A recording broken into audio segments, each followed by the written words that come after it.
Abida, bisa bisa pimpin ya, saya lagi ini dengan mahasiswa depanku. Oke. Ada yang konsultasi. Oke, saya menyimak. Oke, Saya silakan. yang duluan atau gimana? Kita duluan, kita pimpin, Oke. kita duluan, Abe. Iya.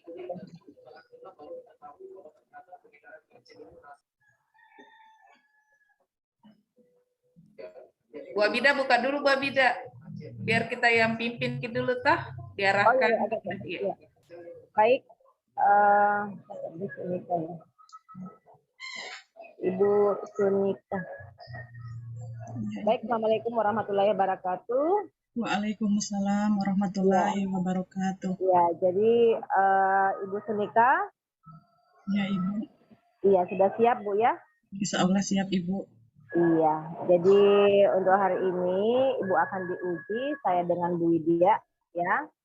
Jadi kami akan memberikan penilaian sesuai dengan tampilan yang Ibu berikan, kontribusi jawaban yang Ibu berikan dari pertanyaan-pertanyaan yang kami berikan kepada Ibu Sunika ya Bu. Jadi dimaksimalkan untuk semua tampilan yang Ibu berikan hari ini, ya. Ya. Jadi untuk sesi pertama, silakan Ibu mempresentasikan dulu simulasi sekitar kurang lebih 10 menit. Kemudian kami akan memberikan beberapa poin pertanyaan. Oke, silakan Ibu. Ya, terima kasih Ibu. Saya akan mensimulasikan pembelajaran yang sudah saya susun. Saya izin share Ibu ya.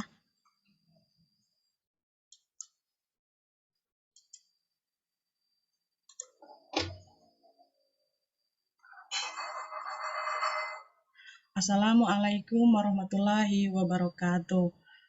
Selamat pagi anak-anak. Apa kabarnya hari ini? Nah, semoga kita selalu dalam lindungan Allah Subhanahu wa Ta'ala. Tidak lupa Ibu mengingatkan kita harus selalu menjaga protokol kesehatan, yaitu 3M. Yang pertama mencuci tangan menggunakan sabun di air yang mengalir. Kemudian yang kedua kita harus memakai masker, dan tidak lupa yang ketiga kita harus menjaga jarak. Nah, anak-anak, hari ini kita memulai pembelajaran. Sebelum memulai pembelajaran, marilah kita sama-sama berdoa. Ayo dipimpin ketua kelasnya, temannya untuk berdoa. Berdoa dimulai. Alhamdulillah, kita sudah berdoa. Hari ini siapa yang tidak masuk? Oh, sudah masuk semua ya? Oh iya, alhamdulillah semuanya sudah masuk. Nah, hari ini kita akan mempelajari tema 3, yaitu benda di sekitarku. Nah, untuk menanamkan rasa nasionalisme, marilah anak-anak kita bersama-sama menyanyikan lagu Garuda Pancasila.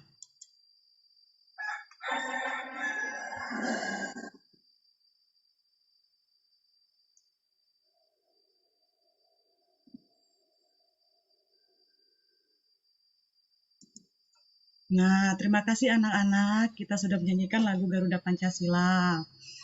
Itu tujuannya adalah menanamkan rasa cinta tanah air di dalam hati kita sebagai bangsa Indonesia.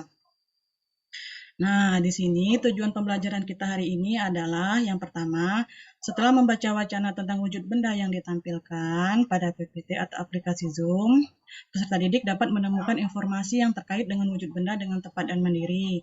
Kemudian yang kedua, setelah melakukan pengamatan benda di sekitar rumah, peserta dapat menentukan benda berdasarkan wujudnya dengan tepat dan bentuk kalimat efektif. Kemudian yang ketiga, setelah mengamati pembahasan tentang materi satuan panjang, peserta didik dapat mengkonversi satuan panjang ke satuan panjang lainnya dengan mandiri dan penuh tanggung jawab. Kemudian yang keempat, setelah mengamati pembahasan tentang materi satuan panjang, peserta didik dapat memecahkan masalah sehari-hari mengenai satuan panjang dengan penuh tanggung jawab. Kemudian tujuannya adalah setelah mengamati video, contoh gerakan tari dalam aplikasi, peserta didik dapat mendemonstrasikan gerak kuat dan lemah kaki dengan tepat dan mandiri. Kemudian yang keenam, setelah menirukan gerakan kaki di video, peserta didik dapat memperagakan dinamika gerakan kaki dengan tepat dan percaya diri. Nah, sebelum kita masuk ke pembelajaran, Ibu ingin menanyakan, kemarin kita belajar apa? Kemarin kita belajar bahwa benda itu ada yang terbuat dari kertas dan juga ada yang terbuat dari kayu. Coba sebutkan apa benda yang terbuat dari kertas? Iya, benar. Itu benda yang terbuat dari kertas itu buku. Kemudian benda yang terbuat dari kayu, ayo temannya yang lain. Iya, benar. Kursi, meja, itu yang kita pelajari kemarin. Nah, dari tujuan pembelajaran hari ini, kita akan memasuki pembelajaran yang berikutnya, yaitu memahami tentang wujud benda itu sendiri. Nah, di sini Ibu akan menerapkan pembelajaran problem based learning, di mana di antaranya yang pertama adalah mengorientasi siswa terhadap masalah. Kemudian yang kedua, mengorganisasi peserta didik. Kemudian yang ketiga, membimbing penyelidikan secara individu dan kelompok. Dan yang keempat, menyajikan hasil karya. Dan yang kelima, menganalisis dan mengevaluasi. Baiklah anak-anak, coba kita masuk ke subtema 2 ya, tentang wujud benda. Nah, sekarang anak-anak baca apa yang Ibu tampilkan di layar. Baca ya, tolong Alfonso dibaca literasinya ini tentang teksnya ini tentang wujud benda. Iya, terima kasih Alfonso. Coba sekarang anak-anak sebutkan informasi yang terdapat di dalam teks. Iya, benar. Jadi, ada informasi yang didapat dari teks ini. Apa saja? Ayo kita sesuaikan. Nah, wujud benda itu ada padat. Contohnya buku. Nah, Ibu di sini juga punya buku. Nah, ini buku. Kemudian yang kedua apa? Cair, minuman. Nah, Ibu juga punya. Sama. Nah, ini minuman, benda cair. Kemudian yang ketiga, itu ada gambar apa? Balon. Itu menunjukkan bahwa itu wujud bendanya, guys. Nah, Ibu juga punya balon. Nanti siapa yang aktif, siapa yang berani menjawab maupun yang presentasi, nanti rewardnya akan Ibu kasih balon. Ya, anak-anak. Kemudian, coba sekarang Ibu bentuk kelompok ya. Ibu bagi menjadi 3 kelompok. Kelompok yang pertama itu adalah kelompoknya Zea. Kemudian kelompok yang kedua itu kelompoknya Farhan. Kemudian yang ketiga itu kelompoknya Zigan. Jadi kalian bertiga itu akan menentukan mana teman-temannya, kelompoknya yang mana saja ya. Sekarang coba perhatikan sekeliling kalian. Apa saja benda yang kalian dapatkan dari wujud benda? Oh iya, benda padat. Apa aja? Kursi, bener, meja. Terus apa lagi anak-anak? Ada kecap. Iya, itu merupakan benda cair. Iya, ada sirup, Bu. Iya, tadi minumnya minum es ya. Itu juga termasuk benda cair ya. Kemudian ada gas. Oke. Nah, sekarang perhatikan. Ini kan sudah ada LKPD yang Ibu berikan. Nanti dari masing-masing kelompok itu, tapi secara individu, dia menuliskan wujud benda yang ada di sekitar itu, di sekitar kelas, pada tabel di bawah ini ya. Nanti pada pembelajaran setelah Ibu memaparkan materi ini, kalian akan presentasi. Nah, sekarang perhatikan dulu video yang Ibu tampilkan.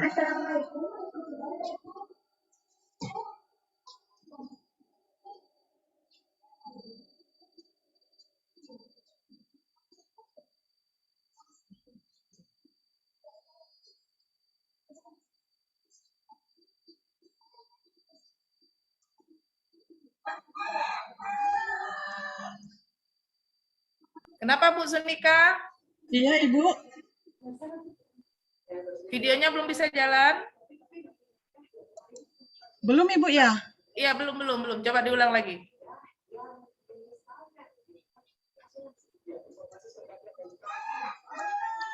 Ya, ditunggu dulu. Iya, Bu. Nah, sudah, Ibu? Jalan tadi, nggak usah dihentikan play-nya. Coba di-play lagi. Nah, ini baru penyampaian tujuan.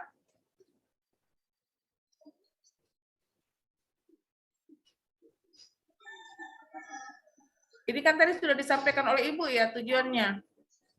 Iya, Ibu. Video apa yang mau diperlihatkan? Ini, Ibu. Menghitung jarak ya?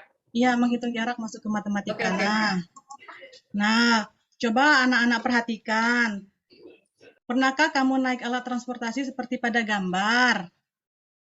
Oh iya, pernah ke sekolah ya?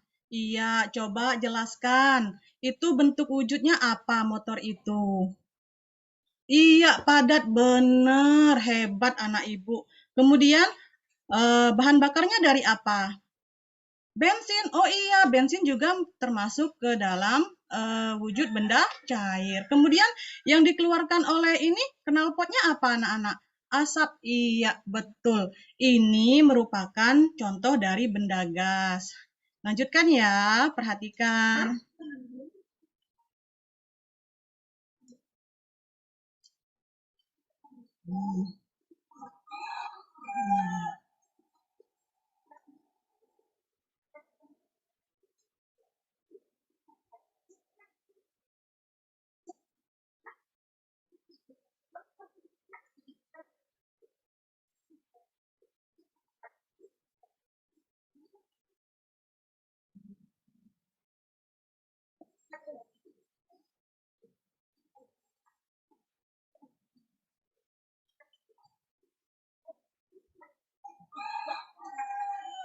Lanjut Bu, lanjut.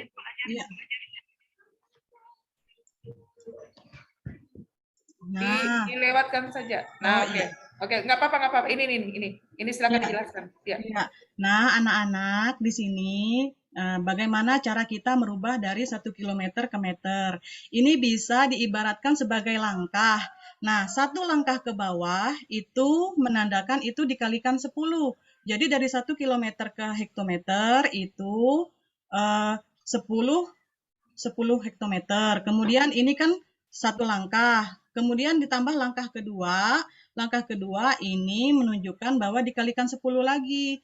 Jadi 100. Kemudian ini apabila ada 3 langkah, maka ini menjadi 1000 meter. Ingat anak-anak, tangga satuan baku itu ada 7. Ya, jangan dilupa. Jadi langkah kita itu ada 7. Yang pertama kilometer, hektometer, dekameter, meter, desimeter, sentimeter, kemudian terakhir adalah milimeter. Oke.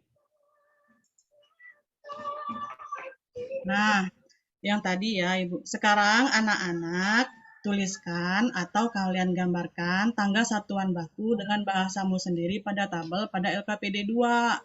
Ya, tadi yang sudah Ibu jelaskan bahwa ada 7 langkah, yaitu 7 tangga satuan baku. Nah, sekarang apakah anak melihat ini? Apakah gambar ini? Sekarang Ibu tanya dulu, siapa yang pernah naik pesawat? Gitu kan? Oh iya, pinter. Kemana kemarin? Oh, pengalamannya sudah pernah naik pesawat terbang ya? Ya, gambar yang Ibu tampilkan ini adalah gambar untuk mengukur ketinggian. Ya, jadi bukan hanya pesawat, pendaki gunung juga sering menggunakan alat ini. Ini juga benda padat. Oke, kemudian, nah di sini kalian saksikan ya, kalian amati video ini tentang hari.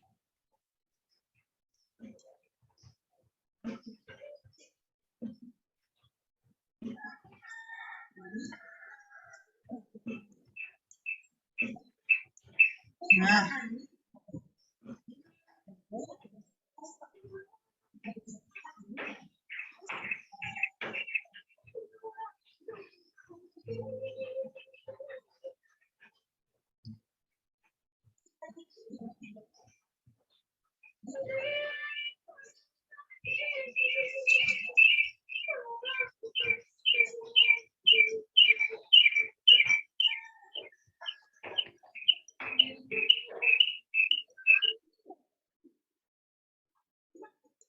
Nah, sekarang coba siapkan. Ibu kemarin suruh menyiapkan apa? Suruh menyiapkan kertas kan? Nah, sekarang ambil kertasnya. Coba tiup. Baik, nilai nanti. Apa yang dilakukan? Apa yang dirasakan? Apa yang terjadi pada kertasnya? Oh iya, kertasnya kalau ditiup pelan, goyangnya juga pelan. Nah, begitu juga dengan gerakan tarinya. Apabila dia ditiup pelan, maka kita bergeraknya pelan-pelan ke kiri, ke kanan, seperti angin sepoi-sepoi. Tapi kalau dia anginnya kencang, kita gerakannya hentakannya kuat ke kiri, ke kanan, ke kiri, ke kanan seperti itu. Tapi ada lagi nih, kalau dia angin puting beliung, maka gerakannya berputar gini. Nah, seperti itu ya anak-anak. Sudah bisa? Iya, Ibu rasa sudah bisa semuanya, pinter. Nah, coba siapa yang mau mempresentasikan hasil itunya, hasil yang tadi dikerjakan. Ayo, nanti Ibu kasih reward. Iya. Wih, bagus. Hore, kasih aplaus teman-temannya yang sudah tampil. Iya. Nah, sekarang anak-anak kerjakan soal evaluasi yang sudah Ibu siapkan ya. Nah, sampai di sini, apakah ada anak-anak yang ingin bertanya? Sudah paham ya? Sudah jelas ya? Nah, kesimpulannya, jadi wujud benda itu ada 3, yaitu benda padat, benda cair, dan benda gas. Kemudian, satuan panjang 1 km itu sama dengan 1000 meter. Dan gerakan tari itu ada yang pelan, kencang, dan berputar. Nah, sebelum kita itu menutup pelajaran, Ibu ingin tanya, di mana itu? Senang nggak belajar hari ini? Di mana pembelajaran yang menariknya? Di mana yang bikin suka anak-anak? Nah, ya, hari ini kita kan mempelajari wujud benda. Nah, pada pembelajaran berikutnya, maka kita akan mempelajari tentang perubahan wujud benda. Nanti perubahan wujud benda itu ada yang akan kita laksanakan pada pembelajaran berikutnya. Ya, anak-anak. Nah, sebelum menutup pembelajaran, marilah kita berdoa bersama-sama supaya pembelajaran kita hari ini diberkahi oleh Allah Subhanahu wa taala dan bernilai ibadah. Alhamdulillahirabbil alamin. Selamat siang anak-anak. Semoga kita berjumpa lagi di pembelajaran berikutnya. Terima kasih. Ya, Bu Sunika. Ya, Ibu. Terima kasih Ibu Sunika. Iya. Terima kasih Ya. Bu Abida. Kita dulu kan dah, Bu Wit? Kita ada Tuan. Oh, no. Oke. Ya, Bu Sunika. Tadi Ya, ada 2 mata pelajaran ya? 3, Ibu. 3, matematika, IPA, sama SBD. Bahasa Indonesia.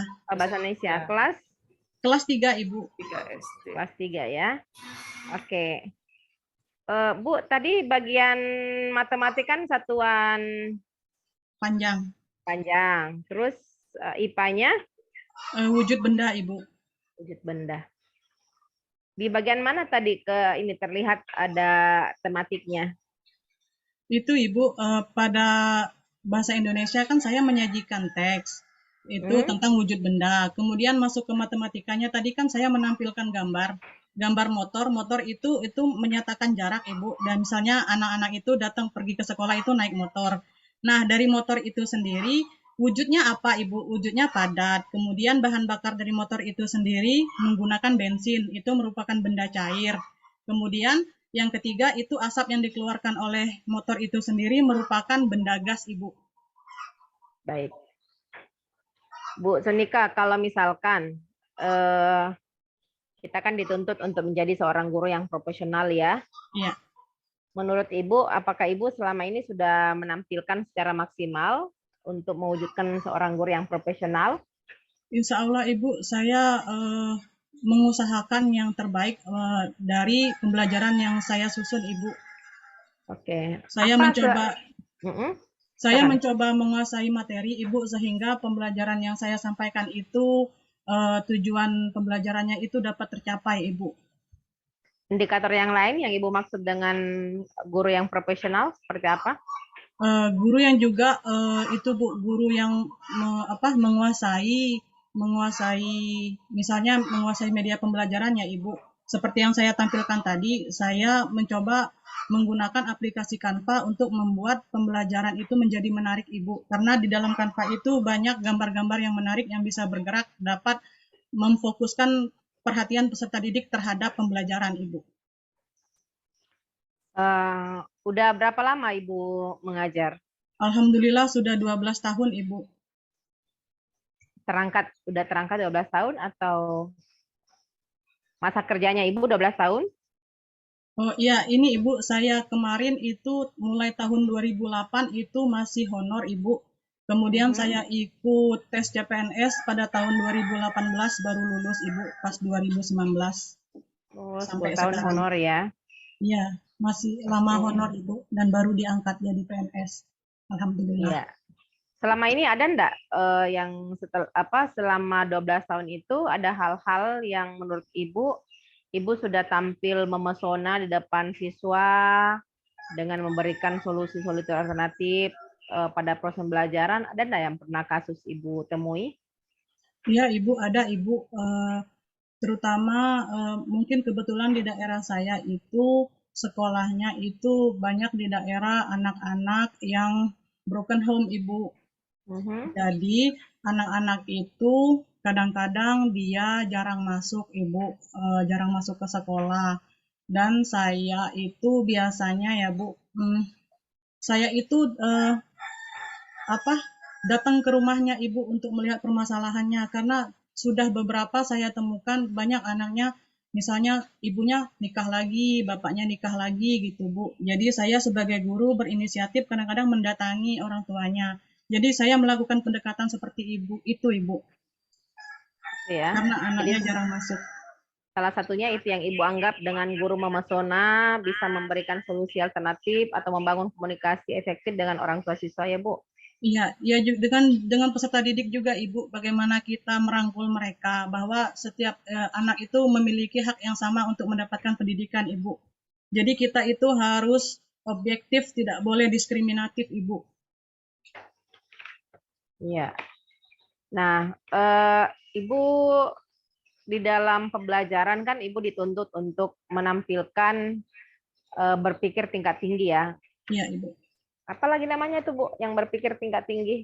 Itu HOTS Ibu, High Order Thinking Skill, kemampuan berpikir siswa tingkat tinggi. Yang menurut Ibu itu yang seperti apa itu seharusnya anak-anak dirangsang untuk berpikir tingkat tinggi? Itu dari indikator yang saya susun ya Ibu, pencapaiannya dari indikator yang dari kompetensi dasar itu saya rancang indikator pencapaian kompetensinya, kemudian dimasukkan ke tujuan pembelajaran. Bagaimana tujuan pembelajaran itu dapat merangsang anak itu berpikir hot? Saya menyajikan dengan pengalaman nyata, Ibu.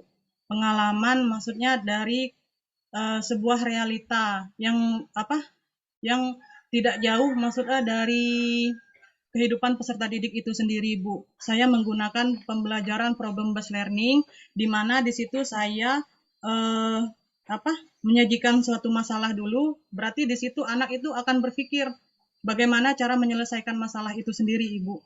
Dan menggunakan ya oke, silakan lanjut. Dan juga saya itu akan menggunakan media pembelajaran sesuai karakteristik anak itu sendiri, Ibu. Metode dan modelnya yang dilakukan itu di dalam perangkatnya Ibu Sunika yang Ibu tampilkan, apakah itu sudah mencakup berpikir tingkat tinggi?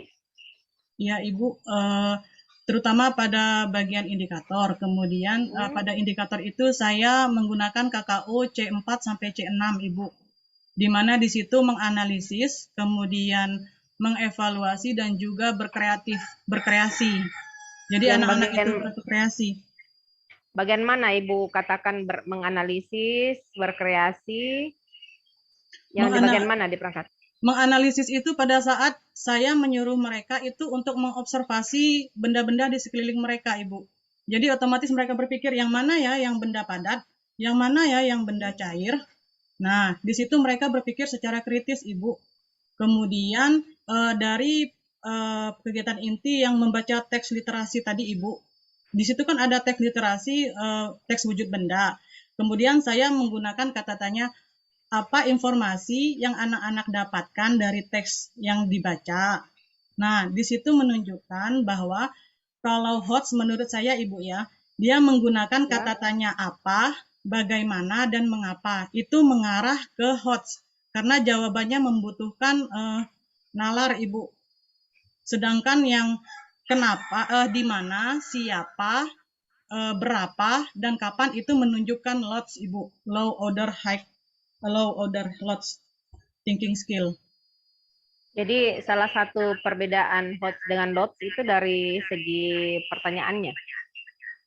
Tidak juga Ibu, Atau dari oke. itunya juga, dari kognitifnya Ibu. Kalau lots itu dia memahami, kemudian dia mengelompokkan. Sedangkan kalau HOTS itu dia sudah menganalisis Ibu. Sudah menganalisis, kemudian dia mengevaluasi, dan dia juga sudah mengkreasikan. Iya. Nah, di dalam teori belajar kan ada beberapa yang kita tahu ya. Iya, Ibu. Ya, coba bisa disebutkan teori belajar. Ya, yang pertama itu teori belajar behavioristik, Ibu, di mana itu mengukur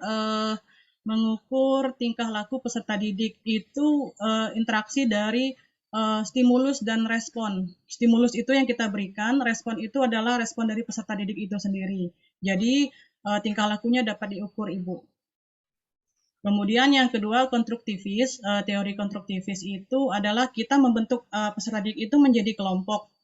Kemudian peserta didik itu akan melakukan tanya jawab tentang kehidupan nyata, tentang kehidupan nyata yang berkaitan dengan materi. Setelah dari tanya jawab itu, mereka itu akan mendapatkan pembelajaran yang bermakna, Ibu, dari pembelajaran itu sendiri. Itu teori konstruktivis. Kemudian ada juga teori kognitif dan juga humanistik. Kalau humanistik itu, kalau anak itu sudah belajar, berarti dia sudah melaksanakan pembelajaran. Sedangkan kognitif itu ke pengetahuannya tentang materi, Ibu. Ya. Nah, di dalam perangkatnya Ibu, yang mana menurut Ibu yang lebih banyak kecenderungan dari teori belajar tadi yang masuk di perangkatnya Ibu Sunika? Masuk ke behavioristik, Ibu, karena saya menyajikan banyak kenyataan, karena memang kenyataannya dari pembelajaran saya itu wujud benda itu memang ada, Ibu, bahwa wujud benda itu ada padat, cair, dan gas. Kemudian dari tematik ke matematikanya juga anak-anak itu setiap hari berangkat ke sekolah itu kadang diantar dengan motor atau mobil. Dan juga dalam tematiknya ke SBDP itu ada angin, Ibu. Ya, nah tentunya kan kalau di dalam yang diinginkan di pengembangan abad 21 kan ada beberapa unsur ya, Bu? Iya. Tadi Ibu sudah mengatakan teori yang Ibu angkat adalah lebih banyak kecenderungannya di behavior ya? Iya. Oke. Nah, bagaimana Ibu menerapkan dari keempat unsur abad 21 itu di dalam perangkat pembelajaran? Saya menerapkan unsur pembelajaran abad 21 itu yang pertama adalah critical thinking, Bu. Kemudian setelah critical thinking, dia creativity yang kedua. Yang ketiga, setelah creativity, dia kolaborasi. Dengan setelah kolaborasi itu baru mengkomunikasikan. Jadi dalam RPP saya yang saya susun itu, saya menggunakan teknik diskusi, Ibu. Jadi anak-anak itu dia menemukan informasi dulu, dia melihat dari yang observasi yang sudah saya tugaskan. Nah, di situ Ibu ada kolaborasi, nanti ada tanya jawab di situ. Ibu, ini gimana sih? Yang ini benar nggak, Bu? Benar nggak? Ini meja misalnya. Ini benda padat. Di situ, Ibu, keterampilan abad 21-nya. Bisa Ibu jelaskan dari segi critical thinking-nya, analysis thinking-nya, kolaboratifnya ataupun komunikasinya, Ibu jelaskan satu-satu tahapan yang mana yang di dalam perangkat yang Ibu bisa realisasikan dari abad 21. Iya, yang dari critical thinking itu pada kegiatan inti, Ibu, setelah saya mengkelompokkan anak-anak, setelah saya mengorganisasikannya, kan saya menugaskan untuk mengobservasi. Setelah saya mengobservasi, setelah anak-anak itu mengobservasi, nah di situ ada terjadi diskusi, Ibu, kolaborasi antara anak didik itu sendiri dan juga saya sebagai fasilitator. Apa saja sih benda-benda yang tadi yang saya suruh observasi. Kemudian critical thinking-nya mereka itu berpikir, oh yang mana ya yang benda padat, yang mana ya yang benda cair, oh yang gas mana aja gitu. Terus saya kan bagian komunikasinya nanti mereka mempresentasikannya itu, Bu. Siapa yang berani mempresentasikannya itu? Di situ, Ibu. Iya. Bagaimana Ibu mengolah tadi antara membedakan antara kreativitas thinking dengan critical thinking? Critical thinking itu kan dia kan berpikir, Ibu. Kemudian kreativitasnya itu mungkin bagaimana cara dia menyampaikan, Ibu. Misalnya, Ibu, benda padat itu ternyata misalnya di rumah saya cuman ada kursi, Ibu, cuman ada lemari, tapi saya nggak punya TV, Ibu, kayak gitu. Jadi mereka itu akan berpikir secara kreatif, dan di LKPD juga, Bu, di LKPD itu kan udah saya suruh itu mengelompokkan tabel sesuai dengan wujud benda. Itu kan walaupun dia per kelompok, Ibu, itu secara individu mengerjakannya. Jadi setiap peserta didik itu mengerjakan. Di situ nanti terlihat kreativitasnya. Oh, anak ini kan kelihatan nyontek apa enggak, atau sama jawabannya. Setiap itu kan beda, Ibu. Setiap yang dia lihat, dia observasi itu kan beda. Di situ terlihat kreativitasnya. Dan juga ada LKPD yang matematika itu, Ibu. Saya suruh menuliskan tangga satuan baku. Nah, di situ kan tidak mungkin setiap peserta didik itu gambarnya sama. Ada mungkin yang bawa penggaris, ada yang tidak bawa penggaris. Nah, di situ terlihat, Bu, mungkin ada anak yang kreatif, mungkin diwarnai. Oh, ini biar ini beda gitu. Seperti itu, Ibu. Gitu ya. Jadi kalau dia sudah mewarnai, itu dianggap sudah masuk kreativitas thinkingnya. Iya, Ibu. Dan juga pada muatan SBDP-nya, kalau dia mengkreasikan gerakan tariannya itu, misalnya kalau di RPP saya itu kan gerakan kaki, Ibu. Mungkin dia mengekspresikan seluruh tubuhnya, itu juga kreativitas, Ibu. Misalnya, oh bagaimana Kan ada anak-anak? SBDP ya? Iya, Nggak ada ada SBDP. Gerakan tari, Ibu. Tadi bahasa Indonesia, matematika dengan IPA. SBDP. Ya? Bahasa Indonesia. Kan cuma 3 kan, Bu? Oh iya, IPA, matematika, sama SBDP. Maaf, Ibu. Ya. Iya, karena saya ada literasi tadi, saya terasa gimana itu, Bu? Iya, jadi maksud saya hanya mau Ibu bisa membedakan atau memilah bagaimana Ibu memilah kreativitas thinking dengan critical thinking. Sehingga itu tidak tumpang tindih nantinya ya antara kreativitas thinkingnya dengan critical thinkingnya. Ya. Nah, tentunya kan kalau di critical thinking kan lebih dalam menganalisa tentang sesuatu. Nah, kalau di kreativitas thinkingnya, itu kan bisa pengembangan berpikirnya, hal-hal yang kecenderungan untuk mengolah ya sesuatu hal yang dia lihat, nah itu kan bisa masuk ke kreativitas thinking. Nah, itu bisa memang diberikan di LKPD. Ya, nah kalau di LKPD-nya jelas jelas pemilahannya, oke. Tapi kalau kita sendiri Bu Guru tidak bisa membedakan mana letak kreativitas thinking dan critical thinking-nya, ya bisa jadi itu tumpang tindih, Bu Sunika ya. Iya, Ibu. Iya. Bu Sunika, kalau misalnya ini kan di abad 21 ini Ibu bagaimana Ibu menerapkan pembelajaran abad 21, kemudian dengan host-nya tadi ya. Apa yang Ibu dapat dari pelaksanaan PPG ini sebelum Ibu melakukan, ada enggak semacam sebuah informasi baru atau pembaharuan yang Ibu akan berikan nanti? Ya, Ibu, terutama dalam pelaksanaan PPG ini sangat banyak ilmu yang saya dapat, Ibu ya. Mungkin sebelumnya di sekolah saya itu mungkin ada beberapa guru yang menggunakan aplikasi PowerPoint, Ibu, dalam melaksanakan pembelajaran. Tapi ada juga yang masih pakai sistem ceramah. Tapi itu kan masing-masing individu gurunya, Ibu. Saya pribadi kadang-kadang saya menggunakan, tapi kadang juga saya tidak. Tapi saya itu berusaha gini, Bu. Sebelum mengikuti PPG ini juga, saya itu berusaha mengikuti pelatihan-pelatihan, Ibu, untuk mengembangkan diri saya.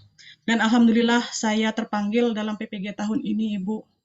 Semakin bertambah ilmu saya dengan mengikuti PPG ini, dan saya akan sebagai refleksi buat saya sendiri, Ibu, bagaimana pembelajaran yang baik yang akan saya laksanakan berikutnya. Oke, yang Ibu dapatkan, ada hal baru nggak yang Ibu dapatkan?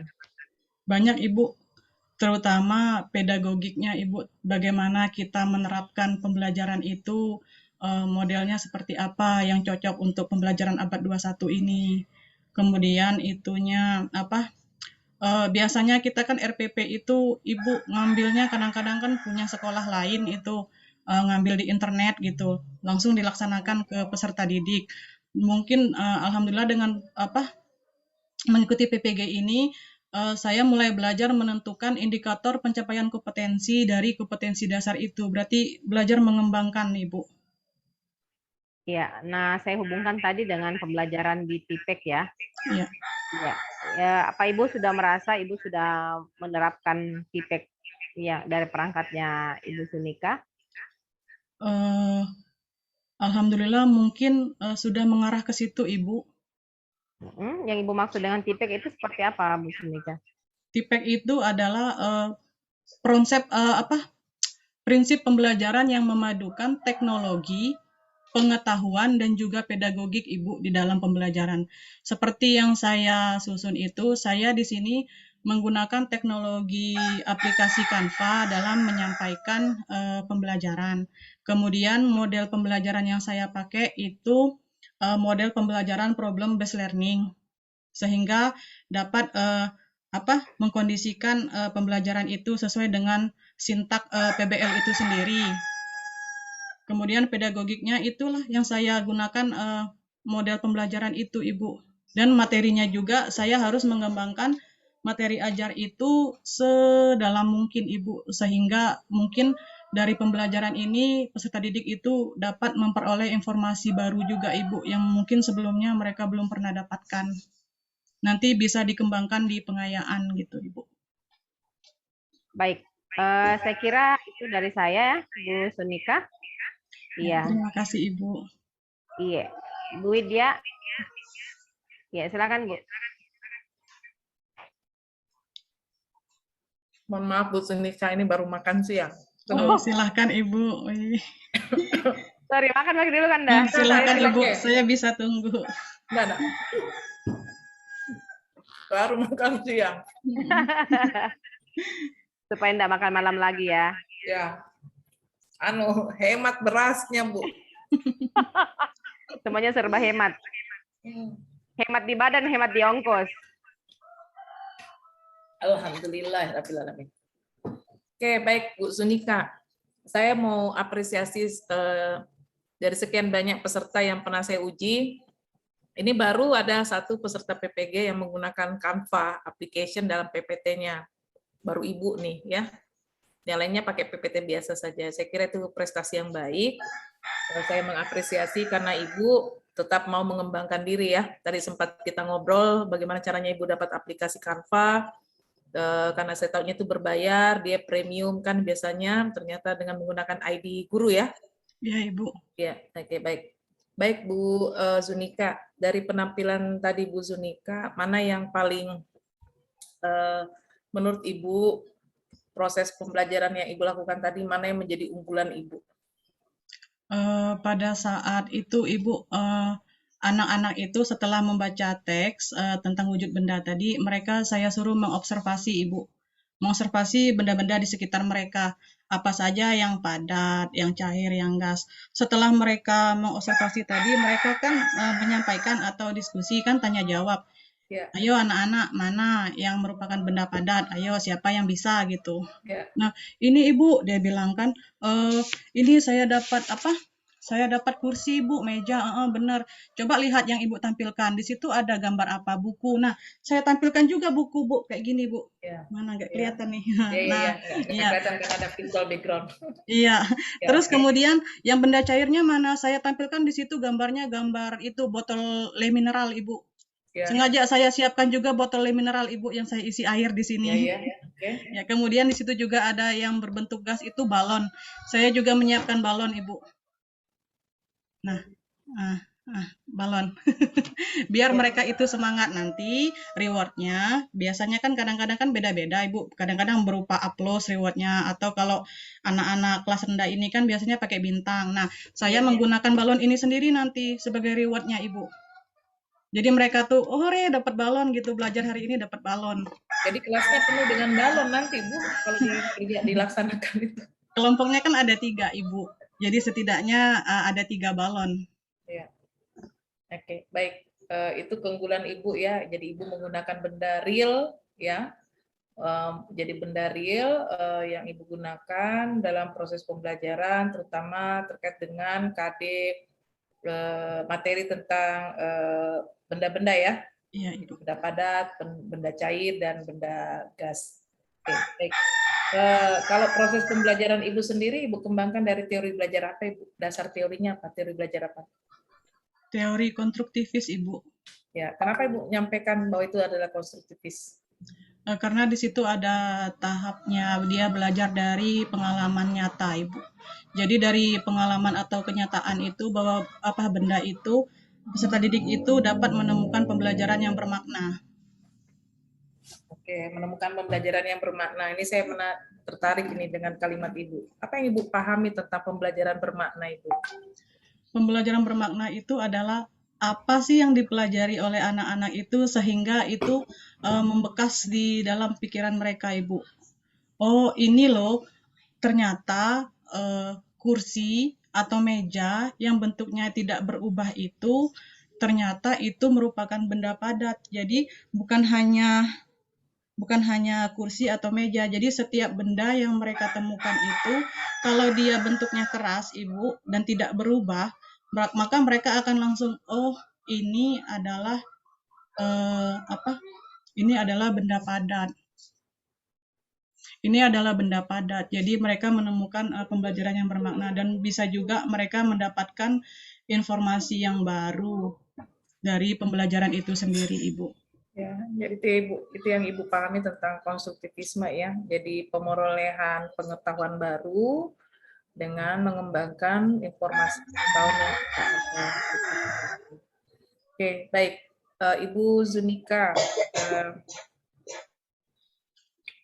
kalau kita kaitkan dengan pembelajaran higher order thinking skill atau pembelajaran HOTS, di dalam rancangan pembelajaran Ibu, yang bagian mana yang merupakan aktivitas atau proses pembelajaran yang HOTS, Ibu? Silahkan. Aktivitas pembelajaran yang HOTS itu pertama pada saat kegiatan inti, Ibu. Kegiatan inti itu saya kan menyuruh anak-anak itu pertama mengamati, tadi yang saya sampaikan, mengamati teks. Setelah mengamati teks itu mereka membaca. Nah, dari situ saya tanyakan apa informasi yang didapatkan dari teks sebelum mereka mengobservasi benda-benda di sekitar mereka. Nah, dari kata apa itu, Ibu, itu menunjukkan HOTS dari yang saya sampaikan tadi. Apabila kita menggunakan kata tanya apa, bagaimana, dan mengapa, itu bisa mengarahkan peserta didik itu untuk berpikir HOTS. Kemudian pada evaluasi, Ibu, di situ juga dapat itu penilaiannya berbasis pembelajaran yang berbasis HOTS, Ibu. Ya, penilaiannya seperti apa, Ibu, dalam penilaian Ibu? Misalnya penilaian dari misalnya pada pembela SBDP ya Bu, kreativitasnya itu gimana sih, bagaimana dia menggerakkan tubuhnya itu dalam mendemonstrasikan tarian tadi, Ibu, sesuai dengan angin yang dihasilkan kan. Kalau angin sepoi-sepoi pelan, kalau angin kencang dia kuat menggerakkannya. Saya kan kalau di situ kan mengambilnya, kalau di materinya itu hanya kaki, Ibu. Tapi saya juga melihat dia menggerakkan yang lain tidak gitu. Tangannya juga, kepalanya juga. Terus dari soal evaluasi juga, Ibu. Bukan hanya misal di soal evaluasi ya, terutama di soal IPA misalnya, soal pilihan ganda. Kalau hanya menentukan satu mungkin itu LOTS, Ibu. Tapi kalau sudah menentukan lebih dari satu, itu sudah mengacu kepada HOTS. Menganalisis tadi, Ibu. Baik. Selanjutnya Ibu, saya masih mau tahu tentang aspek penilaian yang Ibu gunakan untuk menilai keterampilan ya. Boleh disebutkan Ibu aspeknya apa saja? Kalau Ibu bisa buka di situ. Oh iya, kalau saya di situ aspek keterampilannya itu pada pembelajaran SBDP, Ibu. Jadi dia melaksanakan gerakan itu tepat atau tidak tepat, Ibu. Ya. Kalau dia tepat kan, oh posisinya kan kadang-kadang anak-anak itu suka goyang-goyangnya mungkin sembarangan, Ibu. Nah, disitulah saya melihat keterampilannya, Ibu. Tepat atau tidak tepat dia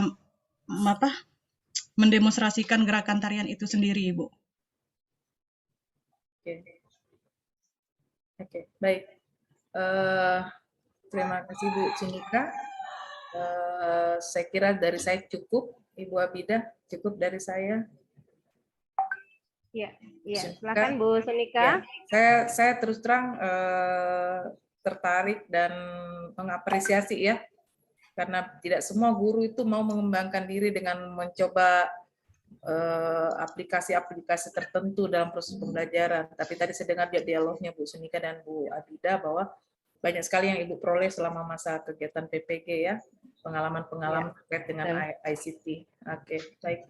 Terima kasih banyak Bu Sunika, sukses selalu. Terima kasih Bu. Silakan tinggalkan ruangan, kembali ke main room-nya. Ya. Terima kasih banyak Ibu. Ya, sama-sama Bu. Wabila taufik wal hidayah. Wassalamualaikum warahmatullahi wabarakatuh. Ya, Waalaikumsalam Bu, ayamnya itu jangan karena dendam Ibu potong ya, jangan karena bunyi terus ayamnya. Karena Ibu dendam, Ibu potong ayamnya setelah ini karena bersuara terus. Iya, terima kasih banyak Ibu. Iya, sama-sama Ibu. Iya. 5